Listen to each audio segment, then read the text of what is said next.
ఏడడుగుల బంధం పార్ట్ 123 రచన మీనా కుమారి గారు. వీడియో చూసే ముందు ప్లీజ్ అండి వీడియోకి తప్పకుండా లైక్ చేసి నచ్చితే సబ్స్క్రైబ్ చేసుకోండి. ధరణి శ్రావణిని పట్టుకొని కృష్ణవర్మ నిన్ను ఎలా అల్లరి పెట్టారే అన్నది నవ్వుతూ. అబ్బే అదేం లేదక్క, మామూలుగా బాబాయ్ తీసుకురమ్మన్న సరుకులు సర్దుకోవడంలో ఆలస్యం, ఆ తర్వాత అంటూ నవ్వింది శ్రావణి. నువ్వేదో చేశావు, లేకపోతే మాకు మెసేజ్లు ఎందుకు పెట్టావు? కృష్ణవర్మ నిన్ను దూరంగా ఎందుకు తీసుకెళ్తారు? లవ్ కిడ్నాప్ చేశారెందుకు అంటూ నవ్వింది గీతిక. ఆడవాళ్ళము సిగ్గుపడి చెప్పుకోవడం లేదు, మగవాళ్ళు అన్నీ చక్కగా చెప్పుకుంటున్నారు అన్నారు గీతిక ధరణి మూతి ముడుచుకొని. సరే సరే, ఏం జరిగిందో చెప్పవే బుజ్జి అన్నది గీతిక. జరగడానికి ఏముంది, జరగరానిదే జరిగింది అన్నది శ్రావణి. అమ్మో పెళ్ళికి ముందే అన్నది గీతిక భయంగా.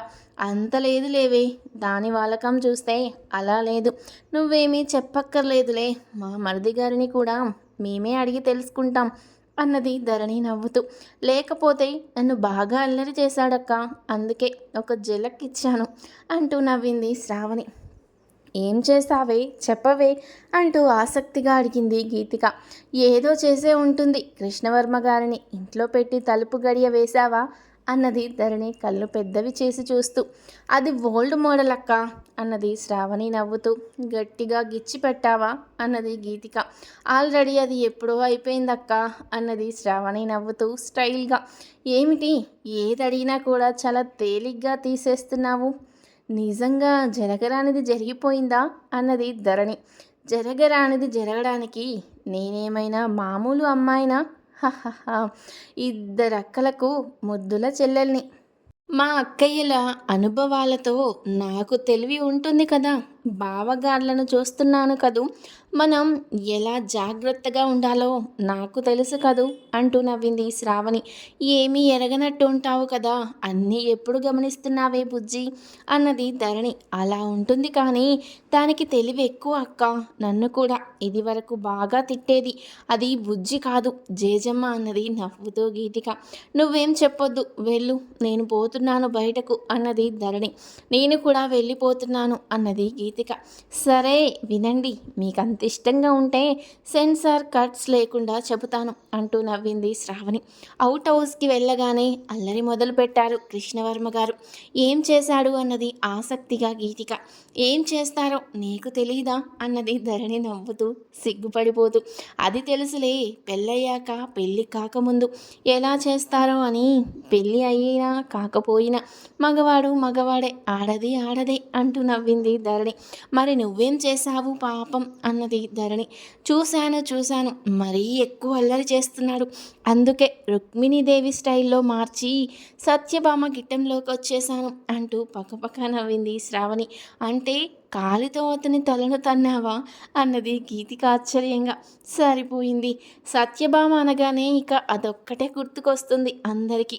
యుద్ధం చేయలేదు సత్యభామ, అలాగే మన శ్రావణి కృష్ణవర్మ గారి మీద రివర్స్ రొమాంటిక్ యుద్ధం చేసిందంటూ నవ్వింది ధరణి. అవును కరెక్ట్ అక్క అంటూ నవ్వింది శ్రావణి. అంటే నువ్వేమైనా చేశావా అన్నది గీతిక. అబ్బా చిన్ని అక్కకి ఎలా చెప్పాలి పెద్దక్క అన్నది శ్రావణి తల కొట్టుకుంటూ. సరే ఒక పని చేయండి, గీతికను కృష్ణవర్మ గారు అనుకో, నువ్వు శ్రావణి ఓకే ప్రొసీడ్. ఏం చేశావో ఇప్పుడు చూపించు అన్నది ధరణి నవ్వుతూ. సిగ్గుపడింది శ్రావణి. సిగ్గుపడింది చాలు కానీ చెయ్యమ్మా ఏదో ఒకటి అన్నది గీతిక నవ్వుతూ. కృష్ణవర్మ గారి స్టైల్లో నుంచింది గీతిక. ఏం చేస్తావన్నది గీతిక. ఏం చేస్తానా అంటూ కళ్ళతో కవ్విస్తూ కృష్ణవర్మ గారి గుండెల మీద చేతులు పెట్టినట్లుగా గీతి కొంటి మీద చేతులు పెట్టేసరికి చెక్కిలి గింతలు పెడుతుంది. వద్దే వద్దు అంటూ అరుస్తుంది గీతిక. కళ్ళతో కవ్విస్తూ చేతులతో రెచ్చగొడుతూ అల్లాడించాను, ఒక్కసారిగా మంచం మీదకు తోసేశాను అంటూ గీతికను మంచం మీదకు తోసింది శ్రావణి. అమ్మ శ్రావణి, అమ్మో అన్నది ధరణి ఆశ్చర్యంగా. అమ్మో నేను చేయలేను, నువ్వు అక్క నువ్వు నటించు అన్నది గీతిక ధరణితో. అమ్మో నా కడుపులో బిడ్డ, నేను నటించను అన్నది ధరణి.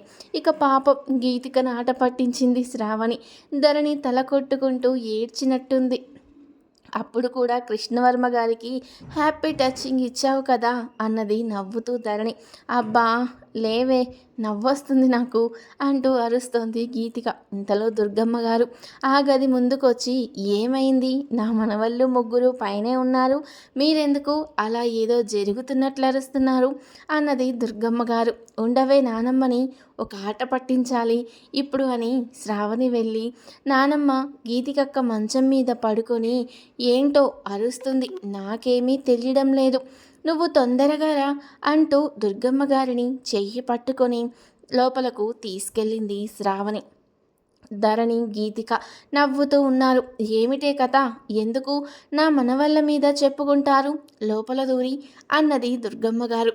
సరే గీతిక అక్క గెస్ట్ హౌస్లో జరిగింది చేసి చూపిస్తాను అంటే నువ్వు వద్దు అంటున్నావు కదా, ఇప్పుడు నానమ్మనే కృష్ణ గారు నేనేం చేశాను అంటే అంటూ దుర్గమ్మ గారిని కూర్చోబెట్టి ఏం చేస్తావురా నన్ను అంటూ దుర్గమ్మ గారి కళ్ళల్లోకి చూస్తూ చేతులు ఆమె ఒంటి మీద పెట్టగానే వస్తాయి చెక్కిలిగిలి పెడుతుంది. వదలవే వదులు, నవ్వలేను, హహహ, అమ్మో ఓసై తింగర్ బుచ్చి వదలవే, గుండెల్లో నొప్పి కూడా వచ్చేలాగా ఉంది అంటూ నవ్వేసింది దుర్గమ్మ.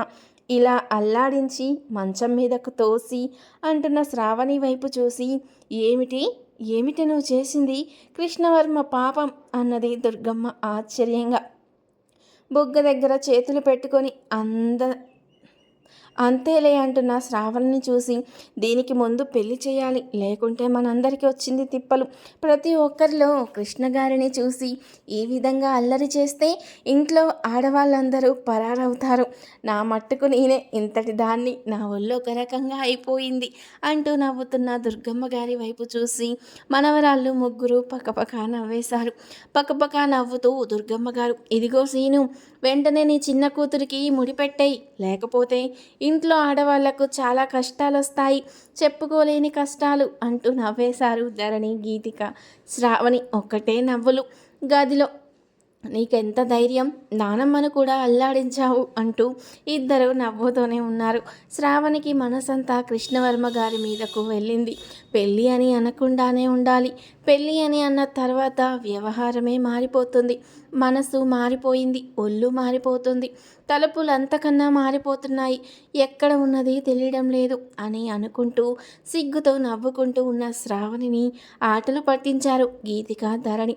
పైన రవివర్మ గారు దేవ కృష్ణవర్మ నవ్వుకుంటూ ఉన్నారు. రోజులు హాయిగా జరిగిపోతూ ఉన్నాయి. రేపు కావలసినవన్నీ రెడీ చేయాలి, బాబుకి బారసాల కావలసినవన్నీ తెప్పించారు దుర్గమ్మ గారు. బయట వాళ్ళను వద్దు అనుకున్నారు, కుటుంబ సభ్యుల వరకే అని ముందే చెప్పుకున్నారు. రాజశేఖర్ నిలయంలో ఉంటే అందరి సందడిలో బాగుంటుంది అని దామోదర వర్మ గారిని అక్కడే ఉంచుతున్నాడు కృష్ణవర్మ. తను వెళ్ళి ఇంటి దగ్గర హాస్పిటల్ దగ్గర చూసుకుంటూ ఉంటున్నాడు. కృష్ణయ్యకు పూజలు చేస్తూ ఉన్నది శ్రావణి. ఎలా ఉండే అమ్మాయిని ఎలా మార్చేశావు కృష్ణయ్య, నీ మాయతో ఒక కృష్ణుడిని నా జీవితంలోకి పంపించావు, ఎంత అల్లరివాడు, చెప్పడానికి సిగ్గుగా ఉంది. మీ కాలంలో ఫోన్లు లేవు కదా, ఇప్పటి కాలంలో ఫోన్లు వచ్చాయి, మెసేజ్లు చదువుతావా, చాలా ఘోరంగా ఉంటాయి, అలా పెడతాడు, మెసేజ్ చూస్తే రాత్రి నిద్ర పట్టదు అంటూ సిగ్గుపడుతూ ఉంది. తన రూమ్లో ఉన్న కృష్ణయ్య వైపు చూసి శ్రావణి, ఇదిగో శ్రావణి, పెళ్లి కళ్ళు తర్వాత కానీ రా ముందు కిందకి, కావలసిన విషయాలు చూడండి అందరూ అంటూ పెద్దగా అరిచారు దుర్గమ్మ గారు. అయ్యో మర్చిపోయాను, కావలసిన పనులు చాలా ఉన్నాయి అంటూ కిందకు దిగుతూ ఉన్నది శ్రావణి.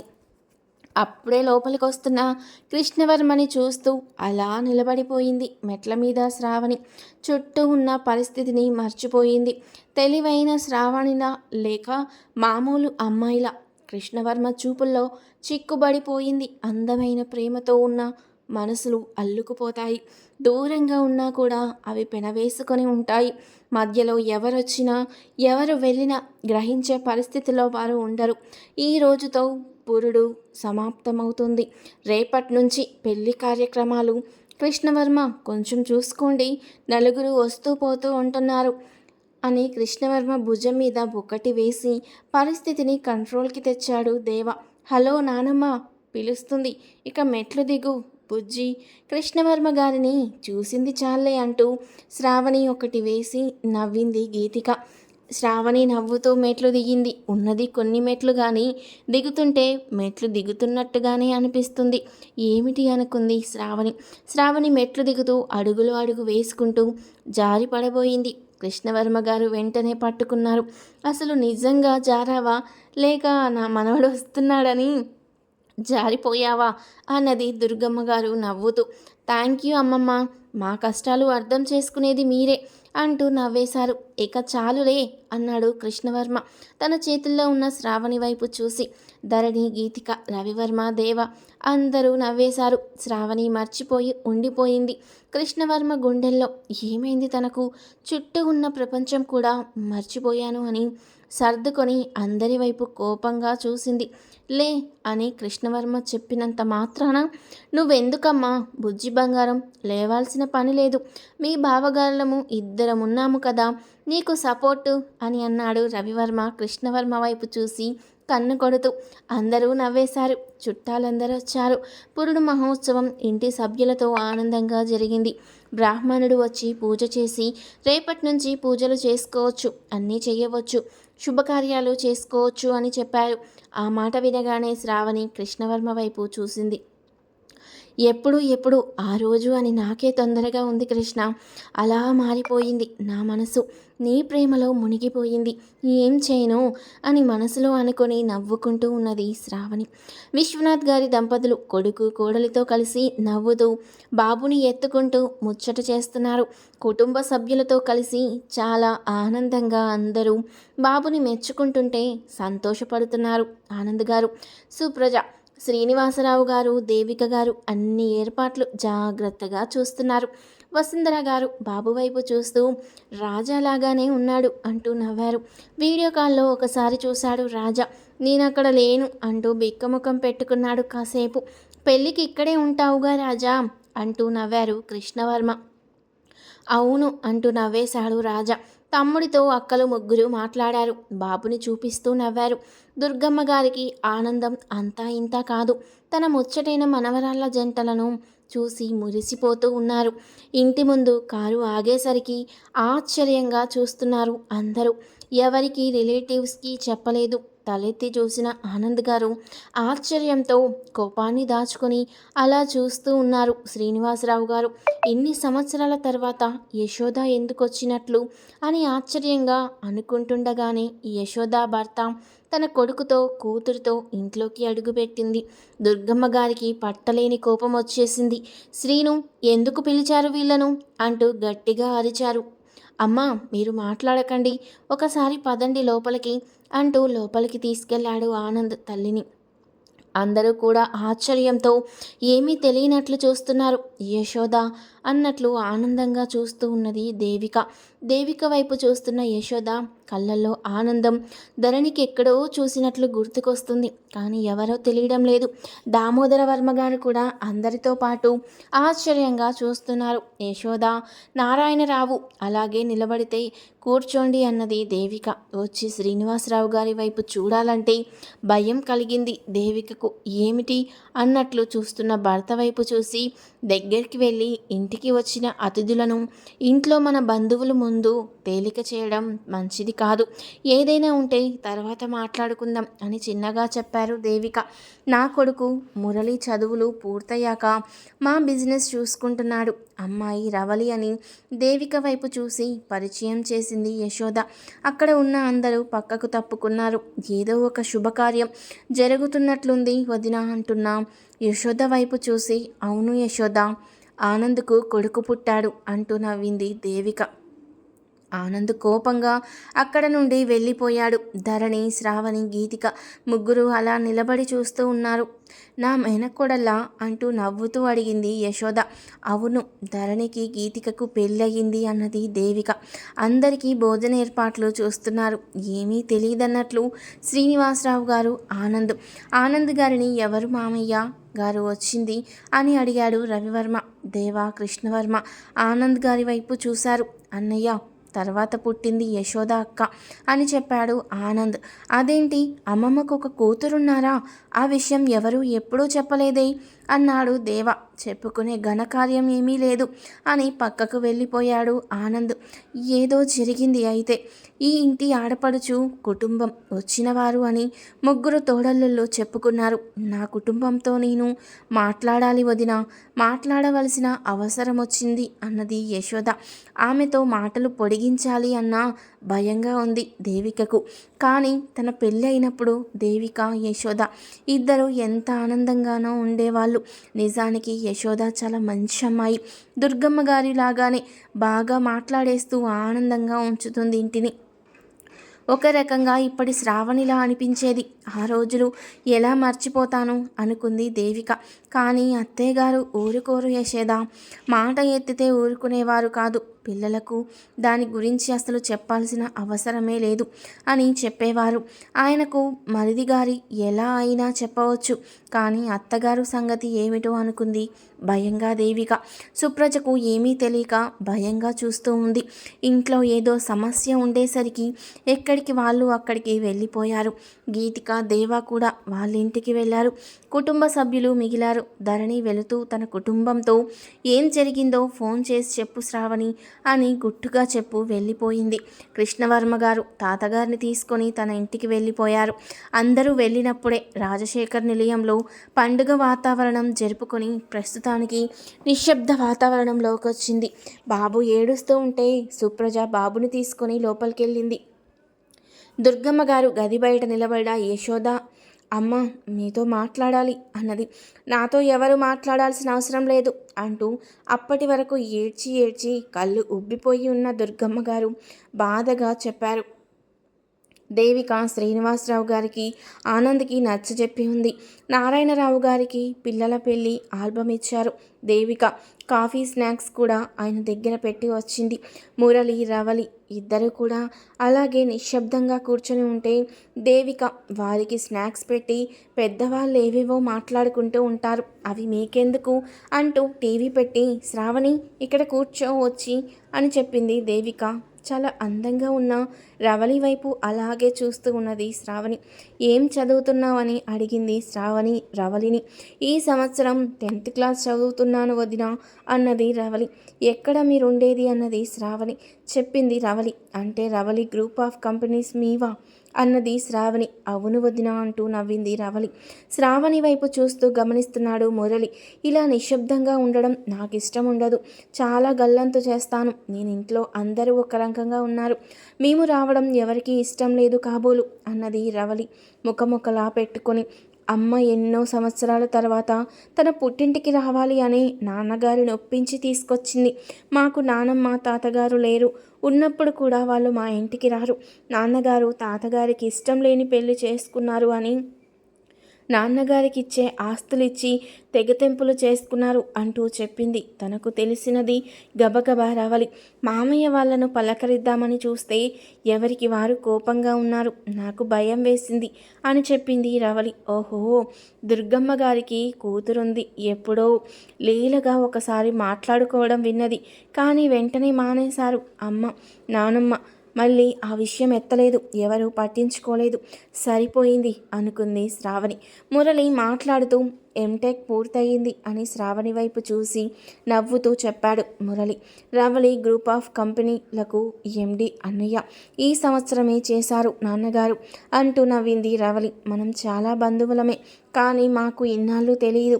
ఎందుకనో అమ్మ వారం రోజుల నుంచి గొడవ చేసి నాన్నగారితో మాట్లాడుతుంటే మేమన్నీ తెలుసుకున్నాము. అప్పటి వరకు ఆమె తరపు బంధువులు ఉన్నట్టు కూడా మాకు తెలీదు అన్నాడు మురళి. అవునా అంటూ నవ్వింది శ్రావణి. గుమ్మం దగ్గర నిలబడి నా కూతుర్ని లోనికి రమ్మని పిలవకపోయినా యశోద తనకు తానే వెళ్ళి దుర్గమ్మ గారి పాదాల మీద పడి ఏడ్చింది. నారాయణరావు గారితో మాట్లాడుతూ కూర్చున్నారు దేవిక. ఫ్యాక్టరీ దగ్గరకు వెళ్ళిపోయారు శ్రీనివాసరావు గారు. ఆనంద్ పని లేకపోయినా తమ తల్లి ఏ నిర్ణయం తీసుకుంటుందో చూసిన తర్వాత ఏదైనా చేయవచ్చు అనుకున్నారు. కూతురు అలా బోరుమని ఏడ్చేసరికి కరిగిపోయింది. దుర్గమ్మ బయటపడలేదు. అమ్మ, నేను చేసింది తప్పే, నన్ను క్షమించు. కానీ కష్టకాలంలో ఉన్న నన్ను మామూలు ఆడదానిగా ఆదరించమ్మా అంటున్న యశోద మాటలకు పూర్తిగా మనసు కరిగిపోయింది దుర్గమ్మ గారికి. అమ్మ అంటూ కూతుర్ని పలకరించేసరికి తల్లి గుండెల్లో దాగి వెక్కి వెక్కి ఏడ్చింది యశోద. ఊరుకో తల్లి, నీ కంట్లో ఏనాడు కన్నీరు. నువ్వు పుట్టి బుద్ధి వచ్చాక నేను చూడలేదు. ఆడపడుచువి అలా కంటనీరు పెట్టకు. కష్టకాలం ఏమిటి తల్లి, అలా మాట్లాడకు. అన్నయ్య తమ్ముడు పలకలేదని నేను లోపలికి వెళ్ళిపోయాను అని అలా కష్టకాలం అని బాధపడకు అంటున్న తల్లి మాటలకు దుఃఖం వెల్లువలా పొంగిపోయింది యశోదకు. ఒక పక్క శ్రావణి మనసులో లేదు. పురుడు ఫంక్షన్ అయిపోగానే తన పెళ్లి గురించి అందరూ సరదాగా మాట్లాడుకుంటూ ఆనందాలు పంచుకోవాలి అక్క వాళ్ళతో అనుకుంది. ఇప్పుడు వీళ్ళు ఎందుకు వచ్చినట్టు? ఇన్ని సంవత్సరాల తర్వాత రావడం అంటే ఏదో పెద్ద కారణం ఉండి ఉంటుంది. అత్త గురించి ఒక మాట కానీ ఒక ఫోటో కానీ ఆమె విషయం ఏమీ తెలియకుండా ఎందుకు ఉంచారు? రాజశేఖర నిలయంలో అంత తప్పేం చేసింది అన్న ప్రశ్నలు శ్రావణి మనసులో మెదులుతూనే రవళితో మురళితో మాట్లాడుతూ ఉంది శ్రావణి. నారాయణరావు గారు దుర్గమ్మ గారు ఉన్న గదిలోకి వచ్చారు. నమస్కారం అండి అత్తయ్య గారు అంటూ అప్పటి వరకు ఎప్పుడు ఆమెతో మాట్లాడిందే లేదు. రండి అల్లుడు గారు అంటూ పైకి లేచి కూర్చోమని గౌరవించింది దుర్గమ్మ. నారాయణరావు యశోద ఇద్దరు కూర్చునున్నారు దుర్గమ్మ గారి గదిలో. మంచినీళ్ళు ఇద్దామని వచ్చిన శ్రావణి తన నానమ్మ గదిలోకి వాళ్ళు వెళ్ళడం గమనించింది. వాళ్ళు ఎందుకు వచ్చారు? ఏం చెప్తారు? కొంపదీసి పెళ్లి సంబంధం అడగడానికి వచ్చిందా ఏమిటి ఈ అత్తమ్మ అనుకున్న శ్రావణిలో కోపం మొదలైంది. బుజ్జి బుజ్జి అంటే బుజ్జి పిల్లని అనుకుంటుందేమో ఈ దుర్గమ్మ. నాకు ఏదైనా పెళ్లి విషయం మార్చి చెప్పిందంటే మాత్రం ఇంకేముండదు అని కోపంగా అనుకుంది శ్రావణి. దేవిక సుప్రజ ఇద్దరూ మాట్లాడుకుంటూ ఉన్నారు. ఈ యశోద గారు ఎవరు? ఏమిటక్క ఆడపడుచు మరి? ఎందుకని ఇన్ని రోజులు మన ఇంటికి రాలేదు అని ప్రశ్నించింది సుప్రజ. అందరూ కోపంగా ఉన్నారెందుకు? మరి ఈ సమయంలో తను ఎందుకు వచ్చారు కుటుంబంతో కలిసి ఇన్ని సంవత్సరాల తర్వాత అన్నది సుప్రజ. ఇప్పుడు ఎందుకు వచ్చారో నాకు అర్థం కావడం లేదు సుప్రజ. కానీ మా పెళ్లి చూపులప్పుడు పెళ్లి జరిగినప్పుడు చాలా హడావిడి సందడి అంతా కూడా యశోద ఆనంద్ వాళ్ళదే. చాలా సరదా చేశారు. ఎంతో ఆనందంగా ఉండేవాళ్ళు. అత్తయ్య గారికి యశోద అంటే పంచ ప్రాణాలు. తండ్రి దగ్గర గారాబం ఎక్కువంట యశోదకు. నేను కాపరానికి వచ్చేసరికి యశోద ఆడింది ఆట, పాడింది పాటగా ఉండేది. అలా ఆనందంగా 4 ఏళ్ళు గడిచిపోయాయి. మేమిద్దరం వదిన మరదలు అనే దానికన్నా మంచి స్నేహితులుగా కలిసిపోయాం. యశోద ఏ విషయమైనా కూడా నాకు చక్కగా చెప్పేది. అంత స్వతంత్రంగా ఉండి ఆనందంగా ఉన్న కాలం.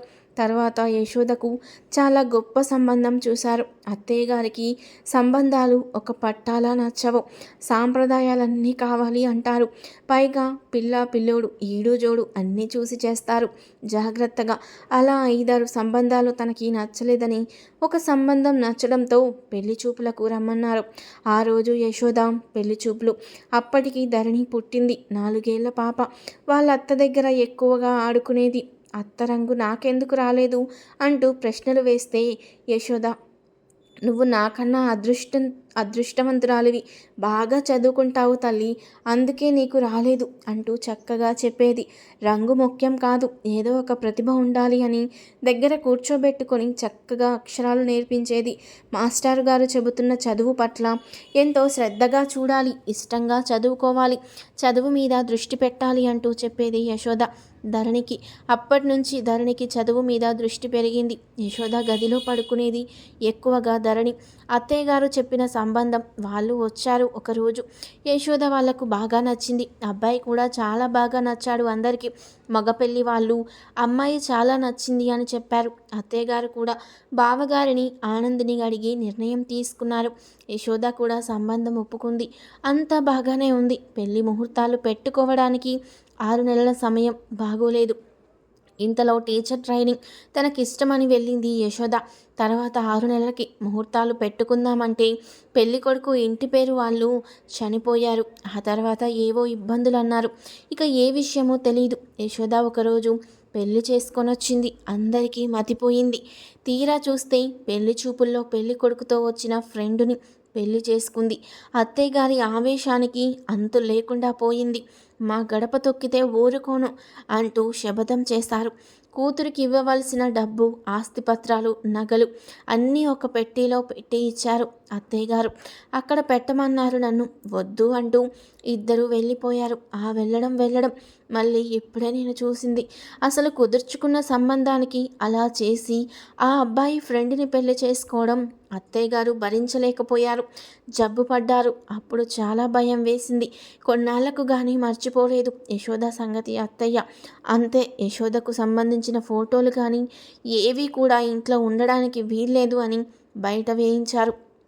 ఎన్నోసార్లు మాట్లాడాలని యశోద ఫోన్ చేసినా అత్తయ్య మాట్లాడలేదు, మమ్మల్ని మాట్లాడనివ్వలేదు.